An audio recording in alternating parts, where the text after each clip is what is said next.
ಅವತ್ತು 19ನೇ ತಾರೀಕಿಗೆ ಶಿವಾಜಿ ಜಯಂತಿ ಇತ್ತಲ್ಲ, ಅವತ್ತು ರಾತ್ರಿ ಒಂದು ಘಟನೆ ಆಯಿತು. ಮುಂದುವರಿದ ಭಾಗವಾಗಿ ನಾವು ಕೂಡ ಹಿಂದೂ ಬಾಂಧವರು ಕೂಡ ನಾವು ಕೂಡ ಸಭೆ ಮಾಡಿದ್ದೇವೆ. ಹಾಗೆ ಮುಸ್ಲಿಂ ಬಾಂಧವರ ಜೊತೆಗೂ 2 ಸಭೆ ಮಾಡಿದ್ದೇವೆ.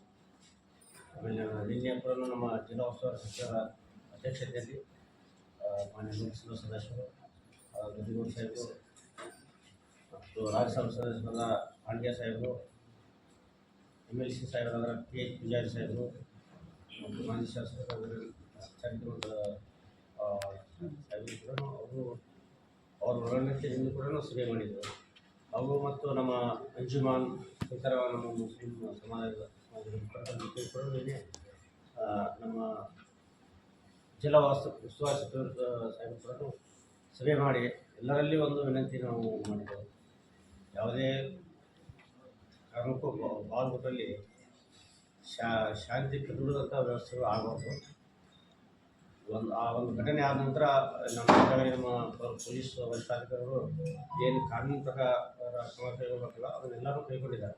ಯಾರ್ಯಾವುದು ಆರೋಪಿಗಳಿದ್ರಲ್ಲ, ಆರೋಪಿಗಳನ್ನು ಸಾಕ್ಷಿ ಸಮೇತವಾಗಿ ಗುರುತಿಸಿ ಅವ್ರ ಮೇಲೆ ಈಗಾಗಲೇ ಪ್ರಕರಣಗಳು ದಾಖಲೆ ಮಾಡಿದ್ದಾರೆ. ಇದರಲ್ಲಿ ನಾವು ನಿಷ್ಪಕ್ಷಪಾತವಾಗಿ ನಾವು ಮಾಡಿದ್ದೀವಿ. ಇದು ಯಾವುದೋ ನಾವು ಸಮಾಜ ನೋಡ್ತಾ ಇಲ್ಲ, ಯಾವುದೋ ಸಮುದಾಯ ನೋಡ್ತಾ ಇಲ್ಲ. ಯಾರು ತಪ್ಪು ಮಾಡಿದಾರಲ್ಲ ಅವ್ರ ಮ್ಯಾಗ ಇದು ಕ್ರಮ ಜರುಗಿಸಿದೆವು. ಮತ್ತು ಮೊನ್ನೆ ಒಂದು 2 ದಿನದಿಂದ ಕೂಡ ನಮ್ಮ ಬಾಗಲಕೋಟೆ ಜಿಲ್ಲಾ ವರ್ತಕರ ಸಂಘದವರು ಬಂದಿದ್ದರು. ಸರ್, ನಮಗೆ ಇದೆಲ್ಲ ನಾವು ಬಿಸ್ನೆಸ್ ತೊಂದರೆ ಆಗುತ್ತೆ, ಈ ಥರ ತೊಂದರೆ ಬಂದಾಗಿ ಈ ಥರ ಶಾಂತಿ ಕಲಹ ಆದರೆ ಅದನ್ನು ಕೂಡ ಎಲ್ಲರೂ ಕೂಡ ತಿಳಿಸಿದರು. ಮತ್ತು ಮುಖ್ಯವಾಗಿ ಏನಿರಪ್ಪ ಅಂದರೆ 28ರಿಂದ ನಮ್ಮದು PUC ಎಕ್ಸಾಮಿನೇಷನ್ ಸ್ಟಾರ್ಟ್ ಆಗ್ತದೆ. 3ನೇ ತಾರೀಕು ಹತ್ರ ಹೋಲಿ ಹಬ್ಬ ಇದೆ. ಒಂದು ಬಾಗಲಕೋಟೆ ಜಿಲ್ಲೆಯ ಒಂದು ಹೋಲಿ ಹಬ್ಬ ಭಾಳ ವಿಶೇಷವಾದ. ಅವತ್ತಿನ ದಿನ ಶಿವಾಜಿ ಮಹಾರಾಜರ ಜಯಂತಿ ದಿನ ಏನೊಂದು ಘಟನೆ ಆಗಿದೆಯಲ್ಲ, ಆ ಘಟನೆಯಲ್ಲಿ ಮತ್ತೆ ಎಲ್ಲ ಸಾರ್ವಜನಿಕರಲ್ಲಿ ಮನವಿ ಮಾಡ್ಕೊಳ್ತೀವಿ. ಎಲ್ಲರೂ ಸಹಬಾಳ್ವೆಯಿಂದ ಎಲ್ಲರೂ ನಾವು ಎಲ್ಲ ತಮ್ಮರಾಗಿ ಇದ್ದು ಶಾಂತಿಯನ್ನು ಕಾಪಾಡಬೇಕಂತ ತಮ್ಮ ಮುಖಾಂತರ ಎಲ್ಲ ಸಾರ್ವಜನಿಕರಲ್ಲಿ ಎಲ್ಲ ಸಮುದಾಯದ ಬಂಧುಗಳಲ್ಲಿ ನಾನು ಎಲ್ಲರಲ್ಲಿ ಮನವಿ ಮಾಡ್ಕೊಳ್ತಾ ಇದ್ದೀನಿ. ತಮ್ಮ ಮುಖಾಂತರ ಮತ್ತು ಕೇಸ್ ಡಿಟೇಲ್ಸ್ ಬಗ್ಗೆ ಮೇಲೆ ನಾವು ಅರೆಸ್ಟ್ ಕೂಡ ಮಾಡಿದ್ದೇವೆ. ಯಾರ್ಯಾರ ವಿರುದ್ಧ ಏನೇನು ಎವಿಡೆನ್ಸ್ ಸಿಕ್ಕಿದೆ ನಾವು ಎವಿಡೆನ್ಸ್ ಡಿಸ್ಕ್ಲೋಸ್ ಮಾಡಿ ಅವರಿಗೆ ಅರೆಸ್ಟ್ ಮಾಡಿದ್ದೀವಿ. ಇನ್ನೂ ಕೆಲವು ಜನ ವಿರುದ್ಧ ನಮ್ಮ ಹತ್ರ ಎವಿಡೆನ್ಸ್ ಇದೆ, ನಾವು ಇನ್ವೆಸ್ಟಿಗೇಷನ್ ಕಂಟಿನ್ಯೂ ಮಾಡ್ತಾ ಇದ್ದೀವಿ. ಯಾರ ವಿರುದ್ಧ ಏನು ಎವಿಡೆನ್ಸ್ ಸಿಗುತ್ತೆ ಪಕ್ಕ ಅವ್ರ ವಿರುದ್ಧ ನಾವು ಆ್ಯಕ್ಷನ್ ತಗೋತೀವಿ. ಅದು ಯಾವುದೇ ಸಮುದಾಯ ಇರಲಿ, ಯಾವುದೇ ಧರ್ಮಕ್ಕೆ ಎವಿಡೆನ್ಸ್ ಬೇಸ್ ನಾವು ಇನ್ವೆಸ್ಟಿಗೇಷನ್ ನೀಟಾಗಿ ಮಾಡ್ತಾ ಇದ್ದೀವಿ. ಇನ್ನೊಂದು ಇಂಪಾರ್ಟೆಂಟ್ ಮಾಹಿತಿ, ಲಾಸ್ಟ್ 3 ಡೇಸಲ್ಲಿ ಬಾಗಲಕೋಟೆಯಲ್ಲಿ ಈ ಇನ್ಸಿಡೆಂಟ್ ಆದ ನಂತರ, ಒರಿಜಿನಲ್ ಇನ್ಸಿಡೆಂಟ್ ಆದ ನಂತರ ಯಾವುದೂ ಘಟನೆ ಆಗಿಲ್ಲ. ಅದಕ್ಕೆ ನಾವು ಜಿಲ್ಲಾಧಿಕಾರಿ ಮುಖಾಂತರ AC ಮುಖಾಂತರ ನವನಗರಲ್ಲಿ 163 ಏನು ನಾವು 144 ಹಳೆ 144 CRPC ಆರ್ಡರ್ ಏನಿದೆ ಅದು ಲಿಫ್ಟ್ ಮಾಡೋಕ್ಕೆ ನಾವು ಈಗಾಗಲೇ ತೀರ್ಮಾನ ಮಾಡಿದ್ದೀವಿ. ಈಗಾಗಲೇ ತಕ್ಷಣಕ್ಕೆ ಆಲ್ಮೋಸ್ಟ್ ಜಾರಿ ಆಗದಂಥ 163 ನವನಗರ ಏರಿಯಾದಲ್ಲಿ ಇಲ್ಲ.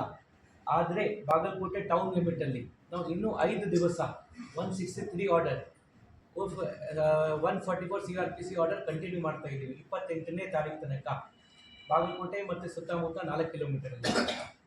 ನಮಗೆ ಕೆಲವು ಮಾಹಿತಿ ಆಧಾರ ಮೇಲೆ ಮೀಡಿಯಾ ಮುಖಾಂತರ ಪ್ಲಸ್ ನಮ್ಮ ಮಾಹಿತಿ ಆಧಾರ ಮೇಲೆ ಕೆಲವು ಸಂಘಟನೆಯವರು 26ಗೆ ಪ್ರತಿಭಟನೆ ಪ್ಲಾನ್ ಮಾಡ್ತಾ ಇದ್ದಾರೆ.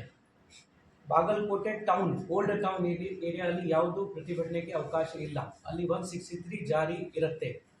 ಯಾರು ಏನಾದರೂ ವೈಲೇಷನ್ ಮಾಡಿದರೆ 163 ಆರ್ಡರ್ದು ಅವ್ರ ವಿರುದ್ಧ ಸ್ಟ್ರಿಕ್ಟ್ ಆಗಿ ಏನು ಕ್ರಮ ಜರುಗಿಸಬೇಕು ನಾವು ಜರುಗಿಸ್ತೀವಿ. ಅದಕ್ಕೆ ನಾವೆಲ್ಲ ರೆಡಿ ಆಗಿದ್ದೀವಿ. Any violator of 163 order will be handle as per strict law and order procedure. ಅದಕ್ಕೆ ನಾವು ಏನು ರಿಲ್ಯಾಕ್ಸೇಷನ್ ಏನು ಡಿಸ್ಟೆನ್ಸ್ ಇದೆ ಏನು ತಗೋದಲ್ಲ, ಸ್ಟ್ರಿಕ್ಟಾಗಿ ಆ್ಯಕ್ಷನ್ ತಗೋತೀವಿ. ಅದಕ್ಕೆ ನಾವೆಲ್ಲ ರೆಡಿ ಆಗಿದ್ದೀವಿ. ಅದರ ಜೊತೆಗೆ ನಾವು ನಮ್ಮ ಇಲಾಖೆ ಪರವಾಗಿ ಡಿಸ್ಟ್ರಿಕ್ಟ್ ಮಿನಿಸ್ಟರ್ ಅಡ್ಮಿನಿಸ್ಟ್ರೇಷನ್ ನಾವೆಲ್ಲ ಜೊತೆಗೆ ನಾವು ಅಪೀಲ್ ಮಾಡ್ತಾ ಇದ್ದೀವಿ. ಈಗಾಗಲೇ ಅವರು ಹೇಳಿದ್ದಾರೆ 28ಗೆ ಎಕ್ಸಾಮ್ಸ್ ಇದೆ. ತುಂಬ ವ್ಯಾಪಾರಿ ಅವರಿಗೆ ಅವರು ಇವರು ಬೀದಿ ವ್ಯಾಪಾರಿ ಇರ್ತಾರೆ ಓಲ್ಡ್ ಟೌನಲ್ಲಿ, ಅವರಿಗೆ ತುಂಬ ಅಫೆಕ್ಟ್ ಆಗ್ತಾ ಇದೆ, ಪಬ್ಲಿಕ್ಗೆ ತುಂಬ ಅಫೆಕ್ಟ್ ಆಗ್ತಾ ಇದೆ. ಈಗಾಗಲೇ ತುಂಬ ಜನ ನಮಗೆ ಹೆಲ್ಪ್ ಮಾಡ್ತಾ ಇದ್ದಾರೆ. ಶಾಂತಿ ಸುವ್ಯವಸ್ಥೆ ವಾಪಸ್ ಬಂದಿದೆ ಬಾಗಲಕೋಟೆ ಟೌನಲ್ಲಿ. ಅವರು ಇದೇ ರೀತಿ ಮೇಂಟೈನ್ ಆಗಬೇಕು. ಇನ್ನು ಮುಂದಿನ ದಿವಸ ಅಲ್ಲಿ ಬೇರೆ ಹಬ್ಬ, ಬೇರೆ ಲೈಫ್ ಸುವ್ಯವಸ್ಥೆ ಕಂಟಿನ್ಯೂ ಆಗಬೇಕು. ಮತ್ತು ಎಕ್ಸಾಮ್ಸ್ ಕೂಡ ಚೆನ್ನಾಗಿ ನಡೆಸಬೇಕು. ಅದಕ್ಕೆ ನಾವು ಎಲ್ಲ ಸಂಘಟನೆಗೆ ನಾನು ಕೂಡ ನಮ್ಮ ಇಲಾಖೆಯವರು ಕೂಡ ಅಪೀಲ್ ಮಾಡ್ತಾ ಇದ್ದೀವಿ. ದಯವಿಟ್ಟು ನಮಗೆ ಯಾವ ರೀತಿ ಅವರು ಕಾಪರೇಟ್ ಮಾಡ್ತಾ ಇದ್ದಾರೆ ಇನ್ನು ಮುಂದಿನ ದಿವಸ ಅಲ್ಲಿ ಕೂಡ ಕಾಪರೇಟ್ ಮಾಡಬೇಕು. ಪ್ರತಿಭಟನೆ ಮಾಡೋಕ್ಕೆ ಅವಕಾಶ ಇರುತ್ತೆ, ಬಟ್ ಕಾನೂನು ಪ್ರಕಾರನೇ ನಾವು ಪ್ರತಿಭಟನೆ ಮಾಡಬೇಕು. ಎಲ್ಲಿ ಅವಕಾಶ ಇಲ್ಲ ಅಲ್ಲಿ ನಾವು ಪ್ರತಿಭಟನೆ ಮಾಡೋಕ್ಕೆ ಅವಕಾಶ ಕೊಡಲ್ಲ. ಸೊ ಇದೇ ರೀತಿ ಸೋಷಿಯಲ್ ಮೀಡಿಯಾದಲ್ಲಿ ಕೂಡ ಏನಾದರೂ ಎಂಟಿ ಸೋಷಿಯಲ್ ಆಕ್ಟಿವಿಟೀಸ್ ಇದ್ದರೆ ಫೀಲ್ಡಲ್ಲಿ ಇದ್ದರೆ ಅದ್ರ ಬಗ್ಗೆ ನಾವು ಸ್ಟ್ರಿಕ್ಟ್ ಆಗಿ ಆ್ಯಕ್ಷನ್ ತಗೋತೀವಿ. ಈಗಾಗಲೇ ತಗೋತಾ ಇದ್ದೀವಿ, ಇನ್ನು ಮುಂದೆ ಕೂಡ ತಗೋತೀವಿ. ನಡೀತಾ ಇದೆ, ಅದಕ್ಕೆ ಏನು ಅಡಚಣೆ ಇಲ್ಲ. ಯಾವುದು ಪ್ರೊಟೆಸ್ಟ್ ಇಂಟೆನ್ಷನ್ಗೆ ಬರ್ತಾ ಇದ್ದರೆ, ಯಾವುದು ಗಲಾಟೆ ಇಂಟೆನ್ಷನ್ ಬರ್ತಾ ಇದ್ದರೆ ಅದು ಎಲ್ಲ ನಾವು ತಡ ಹಾಕಿದ್ದೀವಿ. ಯಾವುದಕ್ಕೆ ಅವಕಾಶ ಕೊಡಲಿಲ್ಲ ಲಾಸ್ಟ್ 3 ಡೇಸಲ್ಲಿ. 160 ಇಂಪ್ಲಿಮೆಂಟೇಷನ್ ನಾವು ನೀಟಾಗಿ ಮಾಡ್ತಾ ಇದ್ದೀವಿ. ಯಾವುದು ಗಲಾಟೆ ಆಗಿಲ್ಲ, ಯಾವುದು ಇನ್ಸಿಡೆಂಟ್ ಆಗಿಲ್ಲ. 4 ಜನಕ್ಕಿಂತ ಜಾಸ್ತಿ ಸೇರಿದ್ರೆ 5,000 ಜನ ಸೇರಿ ಸಮಾವೇಶ ಮಾಡ್ತಾ ಇದ್ದಾರೆ. 163 ಇಂಟೆನ್ಷನ್ ಇಂಪಾರ್ಟೆಂಟ್ ಇದೆ. ಯಾವ ವಿಚಾರವಾಗಿ ಅವ್ರು ಬರ್ತಾ ಇದ್ದಾರೆ, ಏನು ಇಂಟೆನ್ಷನ್ ಇದೆ. ಪೂರ್ತಿ ರೆಸ್ಟ್ರಿಕ್ಷನ್ ಕೂಡ ಪಬ್ಲಿಕ್ ಯಾವುದೇ ಆಯುಧಗಳನ್ನು, ಯಾವುದೇ ಇಂಥ ವಸ್ತುಗಳನ್ನು ಕುಟುಂಬಕ್ಕೆ ಆ ಥರ ಗುಂಪು ಈ ಥರದ್ದು ಗುಂಪುಗಳಿಗೆ ಅವಕಾಶ ಇಲ್ಲ.